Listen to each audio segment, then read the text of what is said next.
Hello guys, welcome to YouTube channel of Pathshala. I'm Professor S.P. Singh. I will be discussing on a very important topic for CTET, UPTET and other TETs.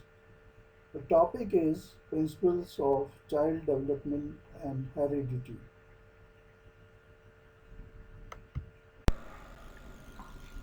Friends, in this lecture I will focus on different principles connected with development and learning. These principles include principle of change, principle of significance of early development, principle of predictability, principle of interaction between heredity and environment, principle of individual differences, principle of expectation, principle of association of maturation and learning, and principle of continuation.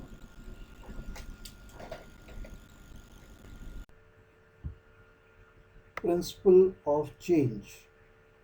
The nature and scope of development include changes with time as an integral part. With increasing age, the individual will become different in many ways, such as understanding level, condition of physical growth, and the limit of maturation. Second principle of development is the principle of significance of early development या प्रारंभिक विकास के महत्व का सिद्धांत. Scientists say that early development is comparatively more important than later development. यानी जो बच्चे का प्रारंभिक विकास है, अगर उसकी तुलना बाद के विकास के रूप में करें तो ये पता चलता है कि प्रारंभिक विकास बाद के अवस्था के डेवलपमेंट से अधिक महत्वपूर्ण है. A positive experience leads to upward development. अगर सकारात्मक अनुभव किसी व्यक्ति को होते हैं, किसी बच्चे को होते हैं, तो उसका ऊर्ध्वगामी विकास होता है, विकास ऊपर की ओर जाता है. While unacceptable experience may cause unhealthy development, जबकि अस्वीकार्य एक्सपीरियंस है, ऐसे अनुभव जिन्हें कोई स्वीकार नहीं करता, वो विकास में एक अस्वस्थता उत्पन्न कर सकते हैं, वे विकास को बीमार बना सकते हैं.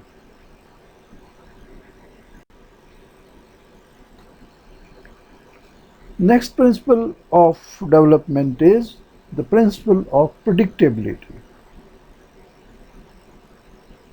The principles of child development are in a position to predict the specific age when children will learn to walk and speak. बाल विकास के सिद्धांत विशिष्ट आयु की भविष्यवाणी करने में सक्षम है.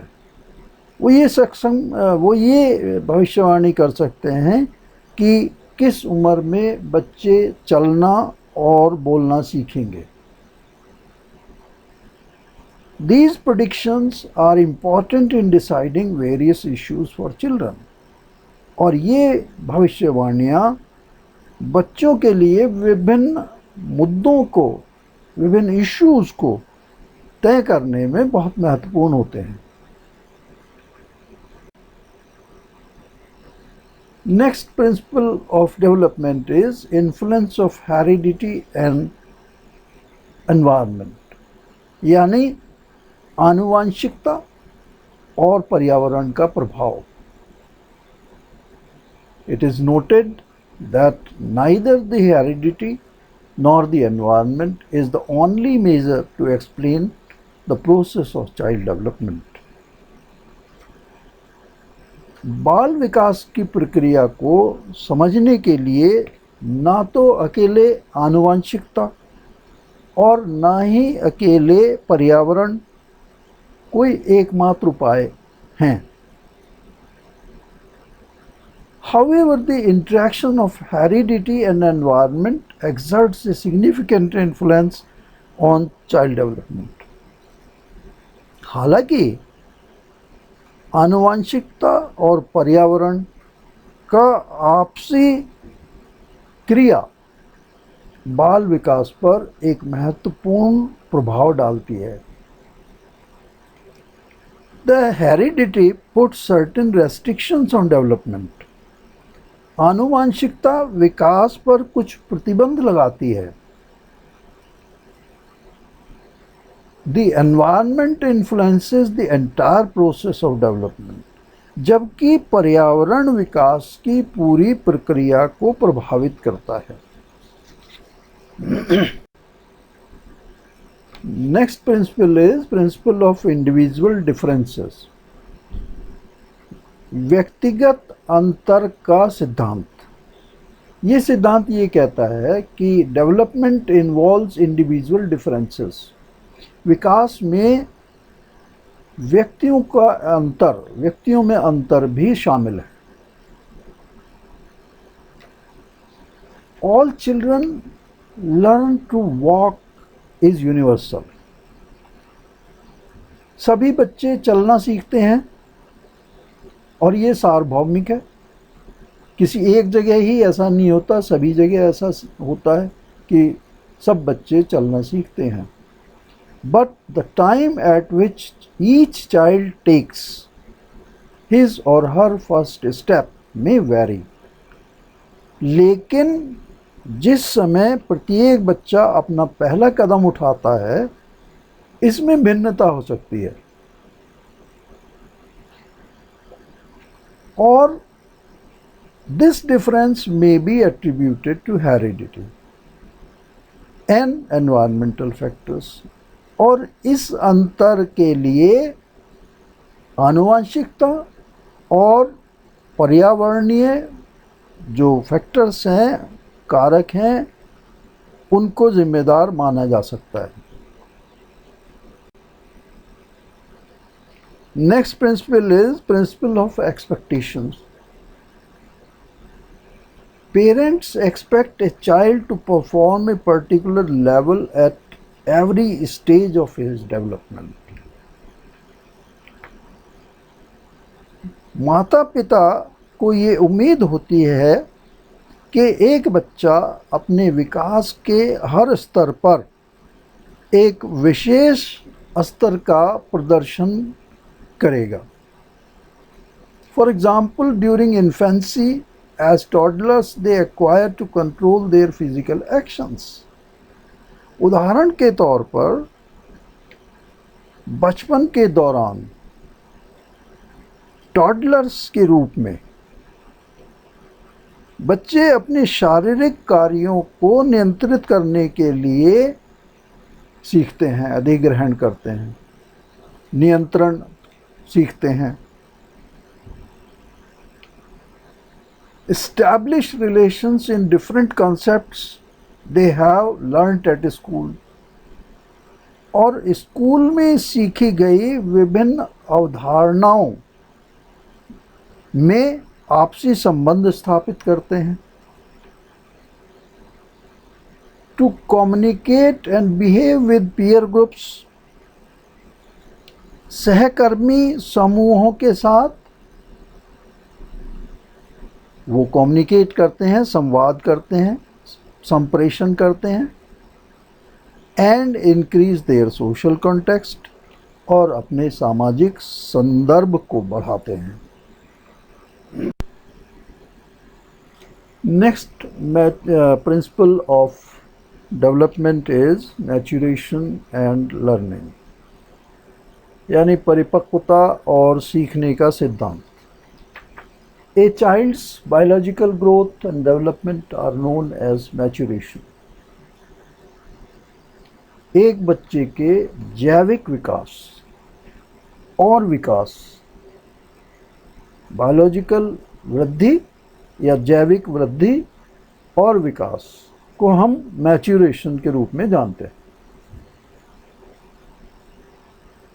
But the biological changes that provide the children newly created abilities are the variations in their cognitive and nervous system. जैविक परिवर्तन जो बच्चों को नई निर्मित क्षमताएं प्रदान करते हैं, वे उनके संज्ञानात्मक और तंत्रिका तंत्र में बदलाव हैं. The advancement in development occurs from easy to complex. और विकास में जो एडवांसमेंट होता है वो आसान से जटिल की ओर होता है, आसान से जटिल तक होता है. In the early stage, a child learns through definite and specific objects and proceeds gradually to general ideas based on thinking. जो प्रारंभिक चरण में एक बच्चा निश्चित और विशिष्ट वस्तुओं के माध्यम से सीखता है और सोच के आधार पर धीरे धीरे सामान्य विचारों की ओर बढ़ता है. This change occurs due to maturation. और ये जो परिवर्तन आता है ये परिपक्वता के कारण होता है. The last principle of development is the principle of continuation.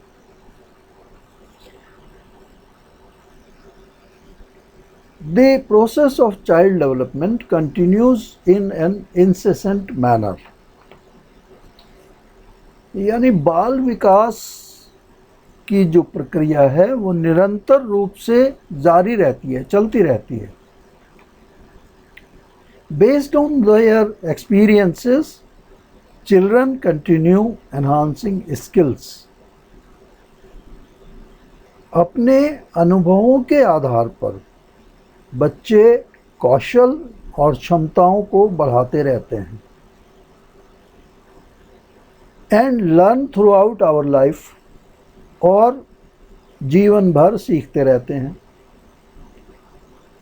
Thus there is a direct relationship between learning and development.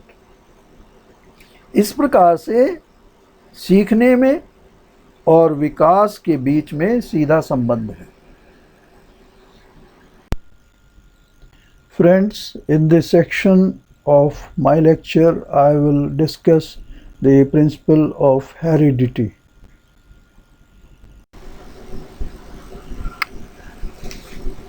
The action of joining together of 23 chromosomes of the male with that of the female is the reason for conception.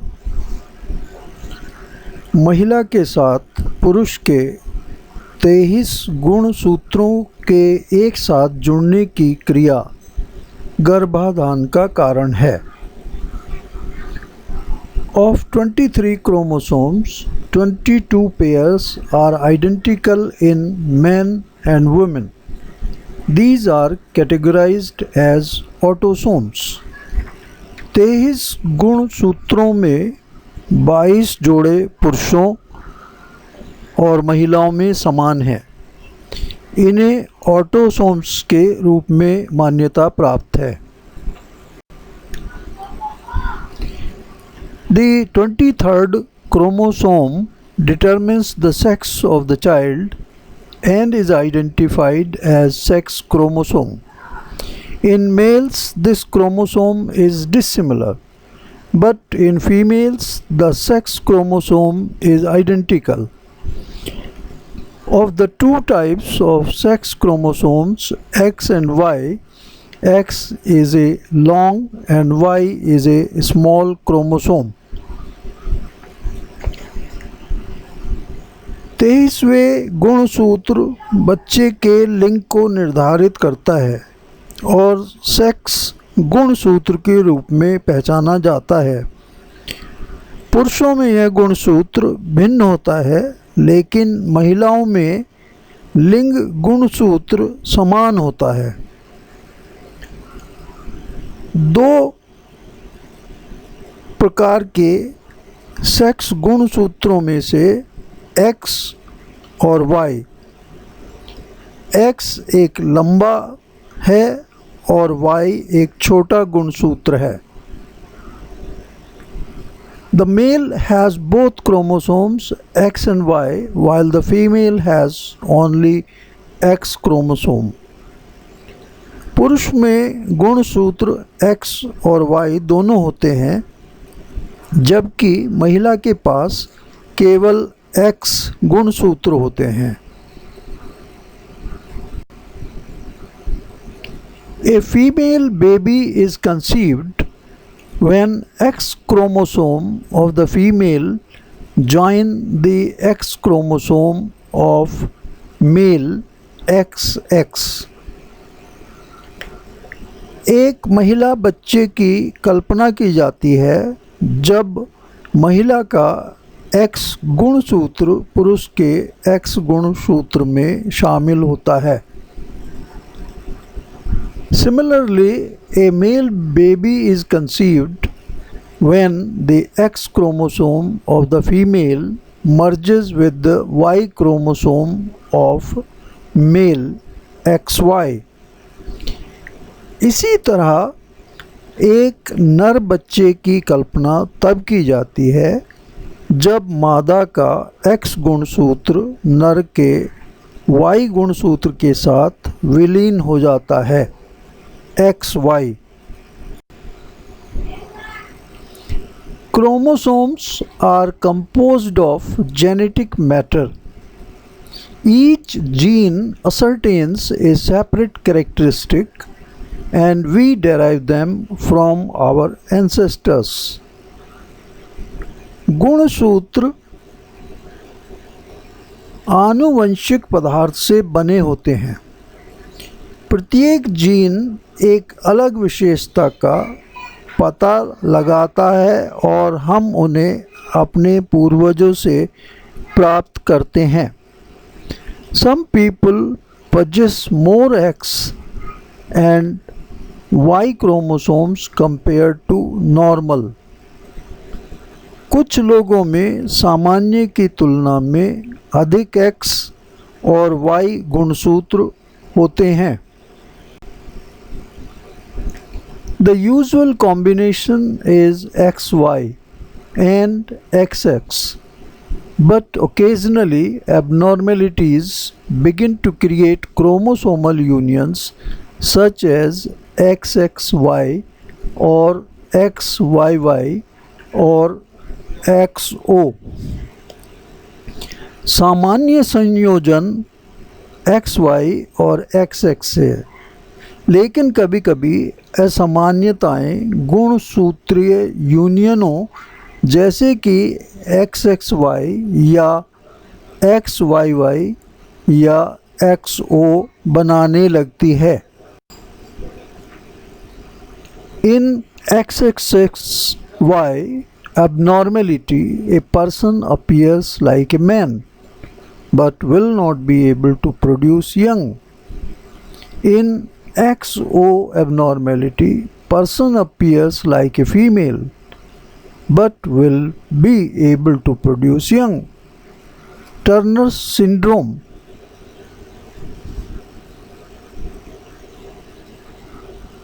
XXY असामान्यता में एक व्यक्ति एक आदमी की तरह दिखाई देता है, लेकिन युवा पैदा करने में सक्षम नहीं है।